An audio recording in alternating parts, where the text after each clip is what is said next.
máte prsty. Jen co přijde ten šašek, pravda vyjde najevo. A všechno pro vás skončí. Mám vás plný zuby. Dejte ze mě ty ruce pryč. Nemáte jediný důkaz, který by na naši rodinu ukazoval. Jsem si jistý, že tímhle agresivním postojem nikoho neovlivníte. Neměli bychom nikoho obvinovat, dokud nemáme žádné indicie.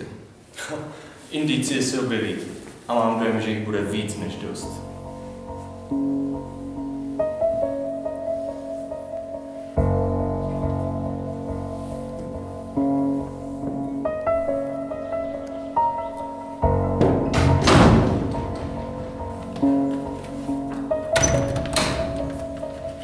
Pánové, nechte prosím vyřizování těch účtů. Od toho jsem tady já. Vyslechnu si výpověď každého z vás a posoudím, komu by se tato vražda nejlépe hodila.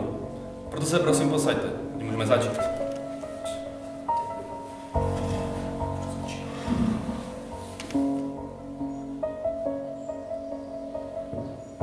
Radši se posaďte ke stolu, ať vás němu nemusím tát já, ujišťuju vás, že by se vám to nelíbilo. Tak, pánové, všichni jistě víme, co se tady stalo. Ale pro jistotu si to ještě zopakujeme, ať jsou opravdu všichni v obraze.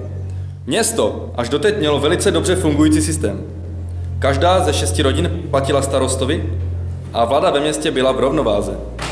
Předevčírem byl však starosta zavražděn. Je jisté, že na to měla podíl 1 ze 6 rodin. Ty vyslali každá svého zástupce, aby ji obhajoval při této mimosoudní při. Děkuji všem, že dorazili včas. Nuže, začneme. Jste nervózní, pane? Lépe se mi takhle přemýšlí. Máte s tím problém? Nemáte ještě nad čím přemýšlet. Nikdo ještě ničím neargumentoval.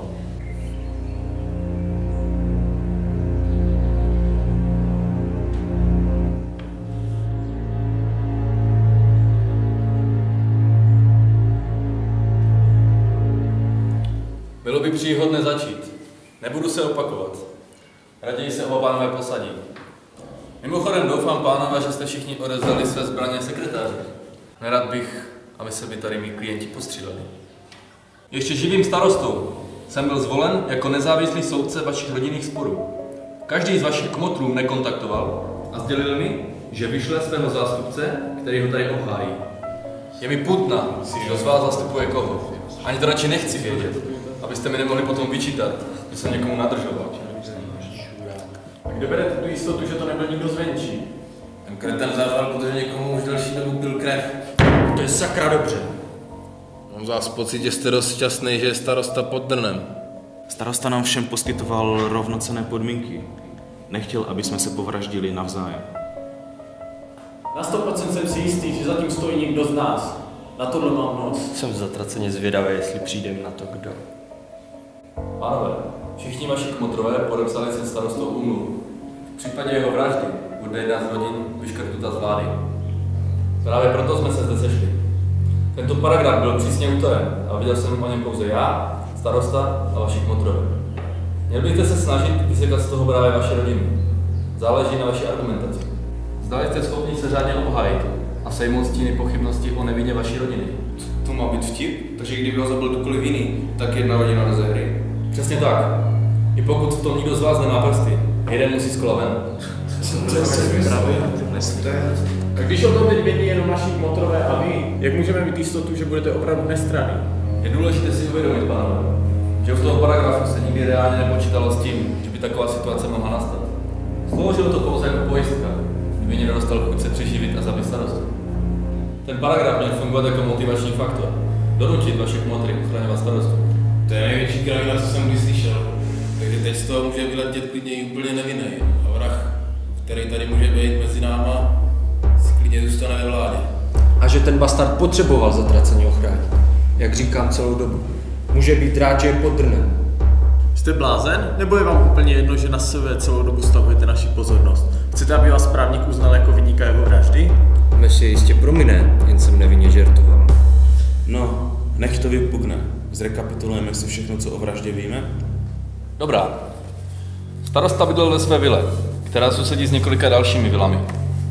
Blíže neurčený svědek popsal, cituji, o půlnoci jsem venčil svého psa a uviděl jsem přijíždějící taxík. Málem mi zajel mého nepozorného psa. Taxikář zastavil a vypnul motor. Poté jsem uviděl z taxíku vystupovat starostu, a mohutnějšího neznámého člověka v dlouhém kabátě s kloboukem, jak společně vchází do jeho vily. Taxík zůstal potně stát před vilou s vypnutým motorem. Když oba pánové zmizeli ve vile, svědek došel do svého domu a nějakou chvíli pozoroval od naproti dění na ulici. Vypověděl, že viděl jediný rozsvícený pokoj ve starostově vile a v něm viděl obrysy 2 postav před závěsy. Obrysy. Takže výpověď svědka stojí na tom, že viděl obrysy přes ulici. Bez svědka bychom se nedozvěděli ani o tomhle, tak sklapněte a poslouchejte. Já si neslyším dobře, ale slyšíte. A co ty obrysy dělali? A co byste čekal, pane? Určitě do něj nasypal nějaký olovo a odešel. Odkud víte, že zabiják disponoval střelnou zbraní? Tak to se snad dalo předpokládat, ne? Předpokládat můžete, že Marilyn Monroe je stále pana, ale to se nedozvíte tak snadno. To, co tady řešíte, pánové, je zcela irrelevantní. Souhlasím tady s pánem. Držme se faktu a držme na úzdě emoce. Vraťme se tedy k obrysům postav v okně. Co dělali? Kdybyste nenarušili jeho projev, došlo by na vaši otázku. Svědek vypověděl, že viděl osobu v klobouku hovořit se starostou. Celý akt vypadal, jako by se oba dobře znali. Nezjistili jsme, o čem se spolu bavili, protože svědkův pes jej přehlušil štěkáním. Svědek však dále uvedl, že u okna strávil čas přesně od 23:47 do 0:15 a dále zaslechl slova peníze, vládnout a sesadit. 3 slova, která zaslechl. Ale jsou pitomí kraviny, zajdu si na toaletu. Dobře, pánové, dáme si tedy malou pauzu, než se tady k nám vrátí.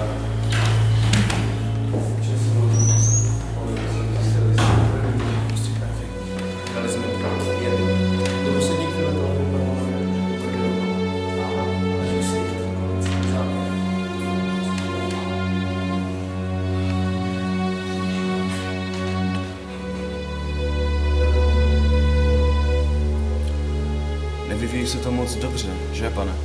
Nebudeme do toho moc dloubat, když tu nejsme všichni. A čím se živíte, pane? Jsem zahradník, a vy? Já jsem šéfkuchařem v italské restauraci Trattoria Cicala.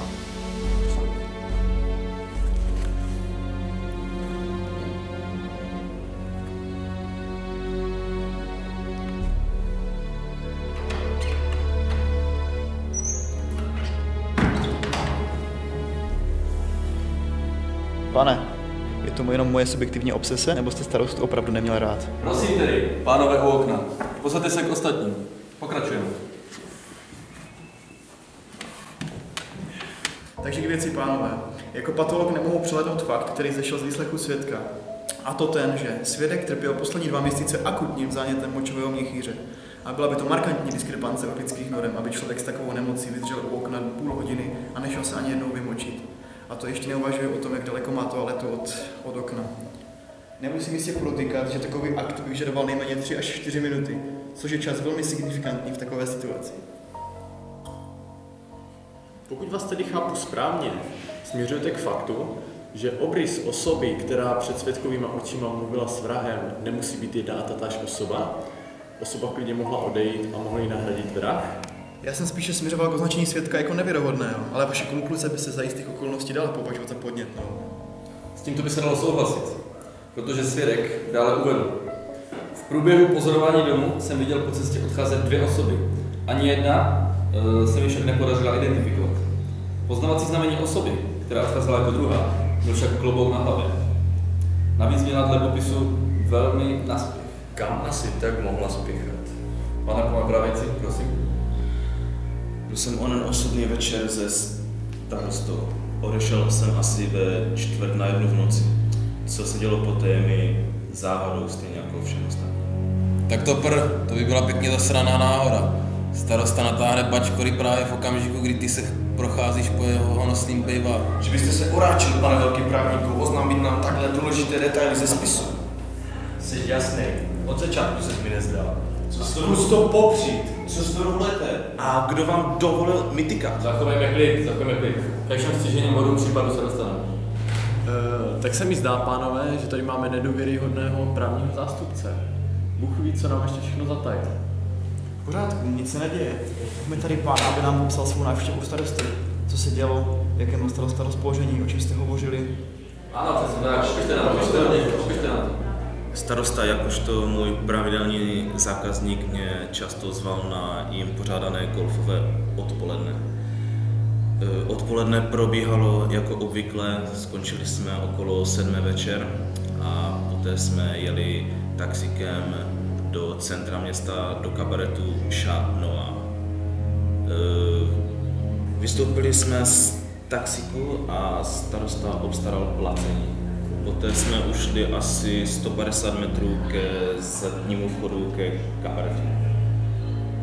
Už si vzpomínám, viděl jsem tě ten večer. A jistě, vyhazovač, že ano? Začínám nabývat subjektivního dojmu, že všichni přítomní zde se starostou daný večer setkali, zatímco já jsem preparoval epidurální hematom na svém pracovišti. Ano, pánové, je to tak. Vaši kmotři vás vybrali záměrně, protože každý z vás, kromě tady pán, se v osudný den se starostou setkal. Počkat. Co to má být, co to na nás zkoušíte? To byla přece předem jasná věc, pánové. Každý z vás jsem byl vyslán, aby případu něco řekl. Takže by to mohl být těžko někdo, kdo o případu nemá vůbec žádné potuchy. Navíc máte očistit mého rodiny. No jasně, a co tady potom dělá on a tamhle ten rádoby tvrdák? Cože? A vy si myslíte, že lékařská zpráva se napíše sama? Vyšetřoval jsem svědka a prováděl bitvu starosty. Obsah chymu jeho žaludku by jistě vypověděl o tom, jak skvěle se tady u pana šéfkuchaře vaří.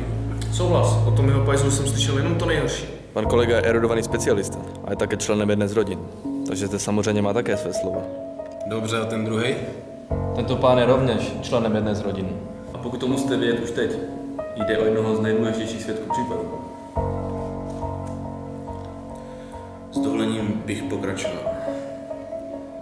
Užili jsme si dámské společnosti a okolo 11. večer jsme skončili a vyjeli jiným taxíkem směrem ke starostově vile. Divil bych se, kdyby si s tím svým ohyzným piskem nemusel vždycky kupovat. Mimochodem, vy, pane, celou dobu přemýšlím, odkud ten váš profláklý obličej zná. Jak to myslíš profláklý? Nekřičte na mě. Brskáte jako klobása na grilu. A přestaňte mi tykat.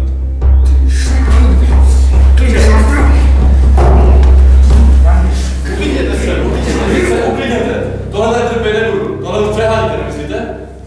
A vy si nechte toho popichování. Moc dobře víte, že tady pán to snáší těžce. Pojďte se posadit.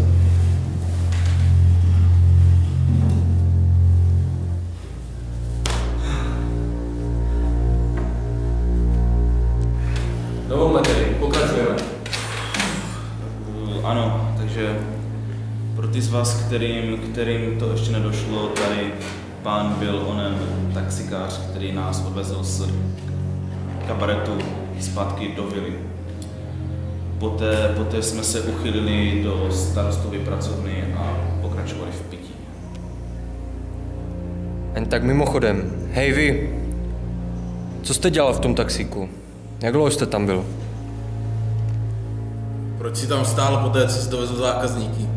Edward nám, že jsi tam čekal na dalšího zákazníka. Já jsem jenom... Chtěl jsem si jenom odpočinout. Na chvíli si dáchnout. No jasně.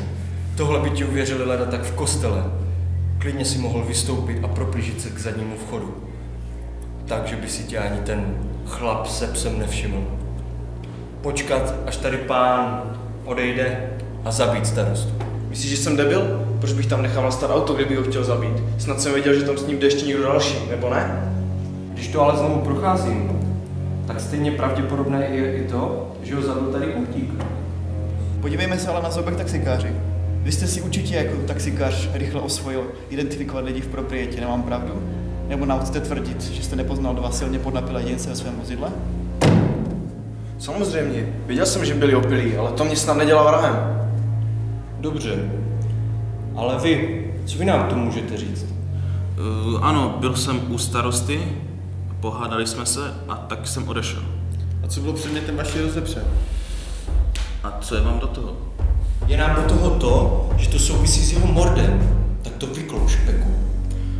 Ano, měli jsme se starostou ohnivou výměnu názorů na téma... Jaký téma? Okamžitě nám to řekni. Začíná se nám to tady pěkně vyparovat. Pěkně mi to do sebe začíná zapadat. To byla ta slova, která uvedl svědek. peníze vládnout sesadit. Ano, to byla ta slova. Řešili jsme současnou politickou situaci. Voliči platí daně, ale politici nedělají to, co dělat mají. Hovno! Bavili jste se o vlivu rodin. Chtěli jste nás všechny vyšachovat. Starostovi se to nepozdávalo. Ty jsi ho odkrágloval. Falešný sráč. Pánové, měli bychom takové vulgarizmy omezit? Zároveň bych byl rád, kdyby taková nastění byla něčím podložena. Mně se to zdá podložené dost. Proč se tak hádali? Pochybuji o tom, že při diskuzi o politice by se mohl starosta tak rozčilit. Souhlasím s názorem tady pána. Na každém šprochu pravdy trochu. Máme to hodně hlavu nakladat, že, pane šofére? Kdyby se s tím pochybností přesunul z vašeho sekretara na pana kuchaře. Když jste pod tlakem velmi špatně argumentujete. Já si myslím, že nemůžete vyspavat, kde se vám zachce. Přestaňte na mě pořád svalovat vinu. Mám vás už plné zuby. Nemáte na mě nic. Vůbec nic. Proč si myslíte, že je pán natolik hloupý, aby tam nechal auto? Byl by přece prvním podezřelým. Kdežto on, když se s ním pohádal, musel mít přece jasný motiv. Člověk často podlehne pudlu. Ale takhle to opravdu nebylo. My jsme opravdu řešili politickou situaci. Jsem si moc dobře vědom, že emocionální podněty mají vliv na autonomní nervový systém a že spouští poplachovou reakci, jejíž cílem je útěk nebo útok. Patrně Kanodovu teorii dobře znáte, ale já zastávám jiné stanovisko. Nicméně se mi líbí váš racionální pohled na věc. O čem to tady furt plácáš, šmejde? Dáme si pauzu. Čekáte po sobě jako rybšíři.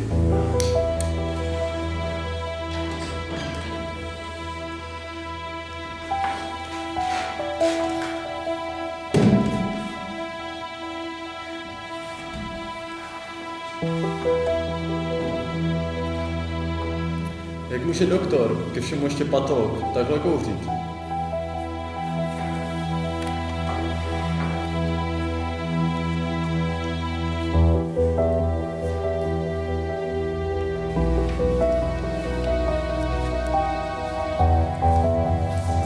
Vaší otázce předtím zaujaly mě vaše vědomosti. Skutečně jsem ho neměl rád.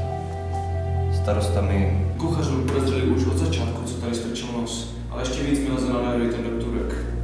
A vy taky nejste svatý, že? A ty jo, ty paskvile. Pánové, tu pauzu jsme si dali, abychom se uklidnili a mohli pokračovat dál. Nuže, pánové, budeme pokračovat. Posaďte se, prosím. Posaďte se. A zopakujeme si to. Starosta tedy povečeřil tady s pánem a odjeli spolu do bordelu. Poté taxikář odvezl k vile a oba šli do pracovny, kde svědek viděl živou diskuzi. Předpokládáme, že během půlhodinového pozorování musel odejít na toaletu. Během té doby mohl tady pán odejít a na scénu mohl nastoupit místo něj vrah. Ti dva se evidentně znali. Navíc tady kolega mi do výpovědi uvedl, že když odcházel z vily, tak uslyšel nějaké útržky dialogu a výstřel. Svědek dál uvedl, že druhá osoba, která odcházela z vily, byla ve spěchu. Počkat.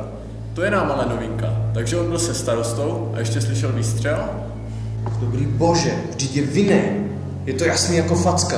Celou dobu nás tázá nos a neříká celou pravdu. Proč asi? To je nehorázná sračka. Kdyby slyšel tu zasranou vraždu, tak by se snad vrátil. Udělal to a věší nám bulíky na nos. Vyděsilo mi to. Dostal jsem strach. Jsi jasný. Ano. Jsi buď propadený, prolhanej bastard, anebo zasraná měchuřinka. Osobně si myslím, že lžeš a že si ho zabil. Mně by tohle stačilo jako důkaz. Má prostě smůlu a připletl se k tomu moc blízko. Navíc slyšel výstřel a nešel dopadnout vraha. Uzavřeme to tady a šmitec. Prostě padáte z vlády a je to uzavřeno. Ale to snad ne. Výborně. Ale než vyneseme rozsudek, tak nám řekněte, proč jste tady vy, pane. No já jsem našel starostovo tělo.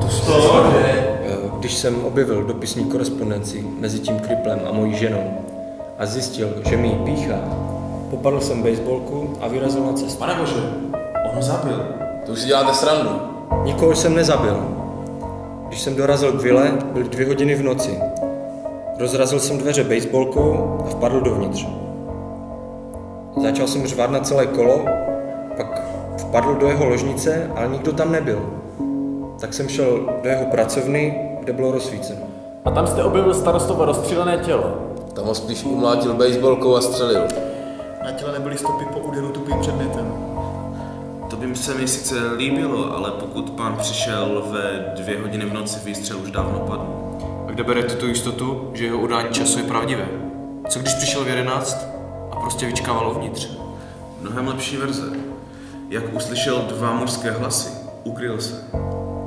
A jakmile zaslechl, že opouští místnost, střelil starostu střelnou zbraní. Kterou jsem si mezi tím vyrobil z pružinek na jeho nočním stolku. Prober se, měl jsem jenom baseballku. A kdo dokáže, že jste nelhal i ohledně zbraně? Mohl jste klidně dorazit dřív i s bouchačkou. Pokud k tomu já něco mohu dodat, tak policie dorazila na místo činu ihned po telefonátu, kdy vy jste byl přítomen.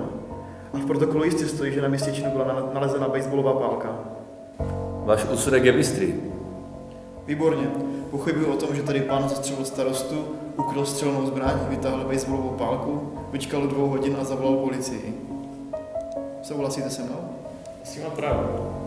Výtečně, takže můžeme opustit od baseballového manšaftu a vrátit se ke gastronomovi. Když se však vrátíme před tuhle baseballovou eskapádu, vy, pane, když jste slyšel výstřel, tak jste přidal do kroku. Svědek však uvedl, že viděl odcházet postupně 2 osoby, z níž právě ta druhá měla naspěch. Kdo tedy odcházel jako první? Vy jste slyšel výstřel a člověk, který šel před vámi, tedy nemohl být vrah. Vrah, který odešel zcela logicky jako třetí. Nemám pravdu? Proč tedy svědek neviděl odcházet postupně všechny 3 osoby? Existuje z té vily nějaká jiná cesta? Mimo silnici? Jo, za vilou je les a kolem něj jsou menší domky. Tudma by se určitě dalo odejít. Takže vrah mohl klidně odejít touhle cestou a svědek mohl vidět odcházet z vily pouze nevinné lidi. Pane, vypadáte nervózně. Vy nám evidentně chcete něco říct. Stejně to mám ve spise. Řekněte o tom ostatním. No, já přece jsem zahradník. Staral jsem se o zbytek zahrady a kolem půlnoci jsem odcházel. Ještě, že jsme si všimli jeho nervozity. Myslíte, že jsme úplní kreténi? Co bys tam asi tak mohl dělat? Úplný hovno. Nic bys nemohl vidět. Stříhat tu je, sekat trávník, restaurovat rybníček. Všiml jsem si toho já, ne my. Je pozoruhodné, jaký máte přehled o sledu starostovy zahrady. Už jste tam někdy byl? A do kolika vlastně pracujete v tom veselém podniku? Do 11, pak začíná noční směna. Kam tím jako míříš? Jen jsem chtěl zjistit, jestli by čistě hypoteticky bylo možné dorazit od vašeho klubu ke starostově vile ještě před půlnocí. To si buď jistý, že rozhodně ne. Snad se to dá nějak dokázat. Určitě máte lepší alibi, než tady kuchař nebo zahradníček. Že jsem tak smělý, pane. Vy se živíte čím? Jsem profesionální zápasník. Rváč. Piju se v ringu. Za luxusní škváru. Všem, když vyhraju. Mohli bychom aspoň přibližně zrekonstruovat cestu od klubu k vile. A proč bychom to sakra dělali? Protože jste vrah. Utahuješ si ze mě ty kreténe?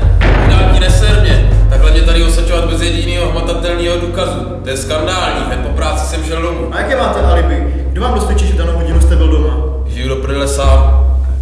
Proč se tak rozčiluješ? Když spočítáme tu cestu, tak přece dokážeš svoji nevinu, ne? Ať to tady ten kašpar spočítá jakkoliv, vždycky se to bude snažit zkreslit můj neprospěch. A to jediný si myslí, že je z obliga. A to jenom proto, že dělal nějakou zasranou pitvu a vyšetření. Se nějak moc rozčiluješ. Mám plný zuby, nemáte jediný důkaz, že bych tam jel. A ty? Na tvém místě bych držel hubu. Myslíš, že se na tebe ještě nic neukáže? Ukázalo by se na mě, kdybych něco udělal. Ale vy zřejmě nemáte čisté svědomí. Pan má zkrátka více ohnivý temperament. Nevšimli jste si? To z něj ale nesejme stíny pochyb. No a jak je to daleko? Měl teda šanci se tam dostat? No jistě. Ještě ty se přidej na jeho stranu a vyšachujte mě ze hry na základě pitomý domněnky. Tohle nestrpím. Odvádíš pozornost od svého zbabilého útěku.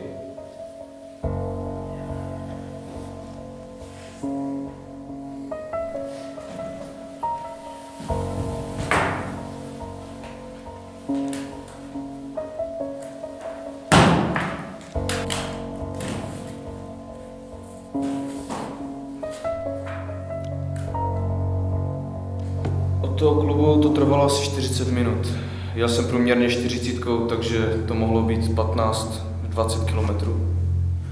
Ale kdyby ukradl auto, nemusel by dodržovat dopravní předpisy jako taxikář a mohl tam být dřív. To je pravda. Co si to tam do prdele pořád šmáráš? I kdybych se do nějakého auta vloupal, neumím ho nastartovat bez klíčů.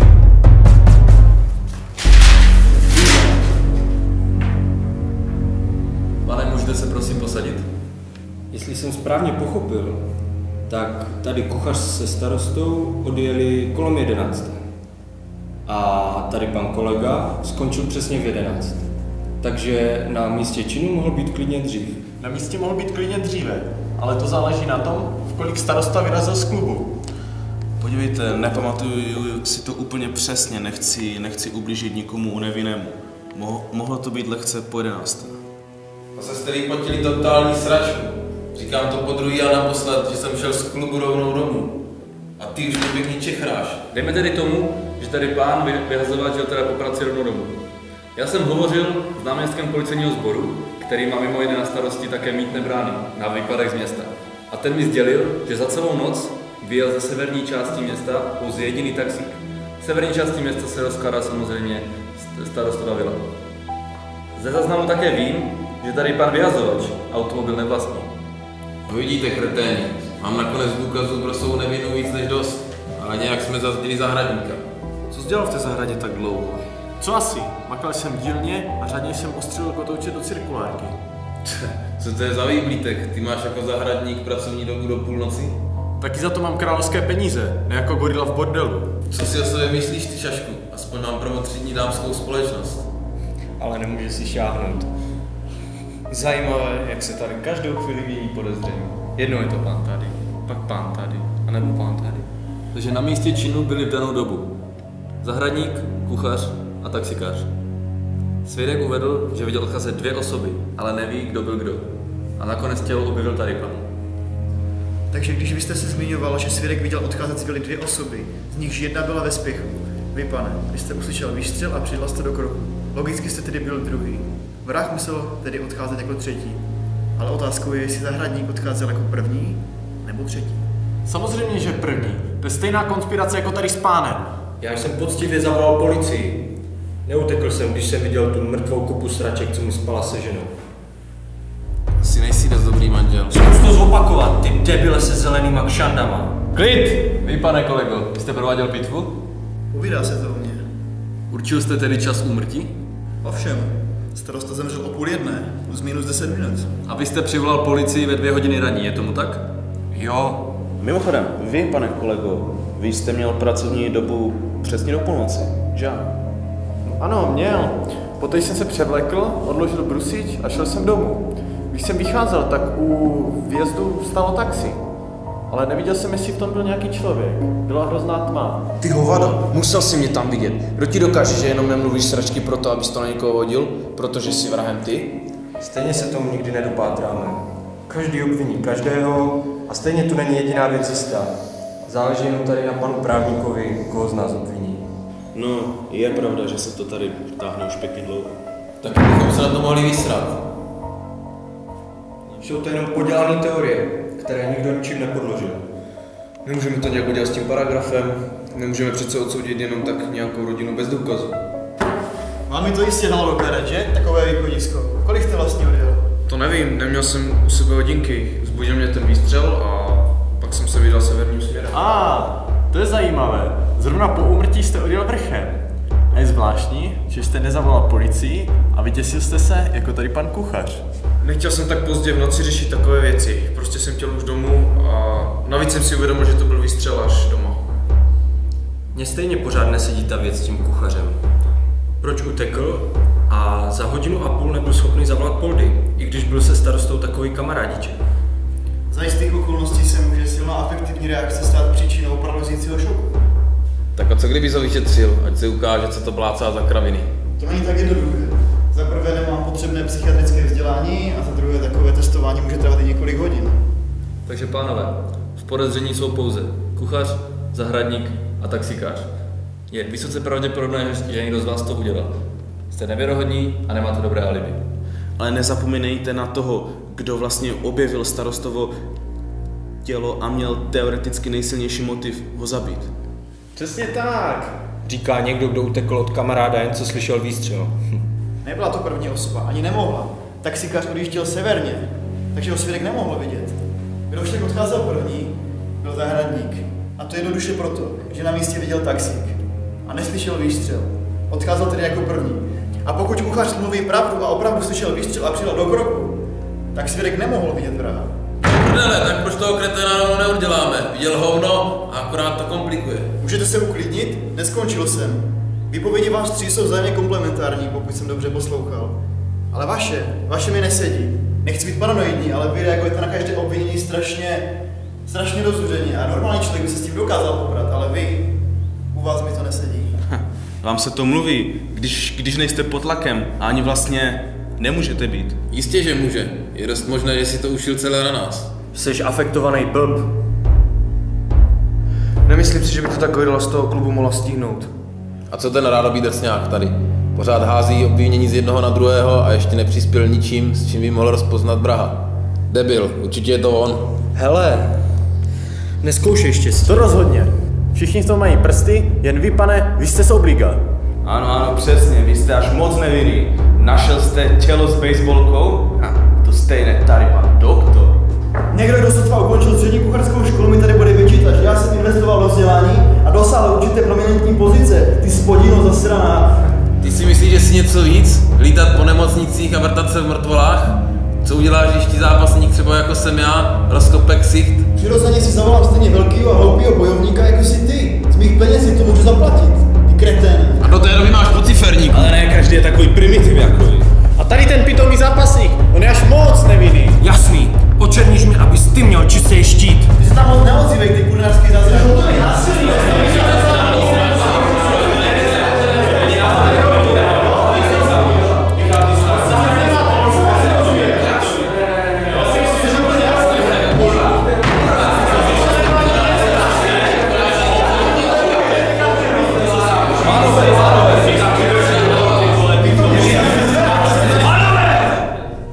Máme v případu nové svědectví. Na policii se přihlásil další svědek. Viděl z vily utíkat o 12:30 osobu. Osobu, jejíž podobiznu sestavil policejní vyšetřovatel na základě výpovědi svědka. Zajímavé je, že tato osoba nevyužila pozemní komunikaci, ale utíkala mezi stíny.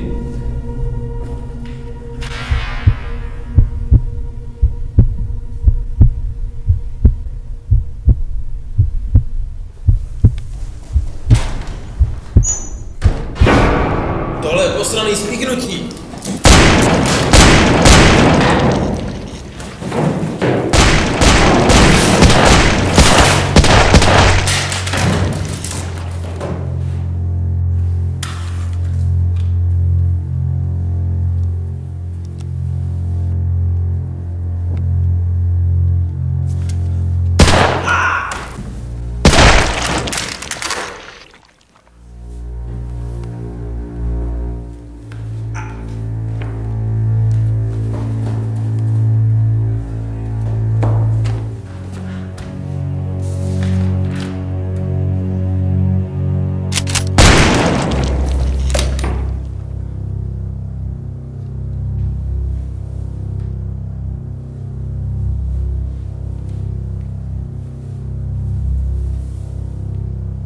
Netušil jsem, že vy na to opravdu skočíte.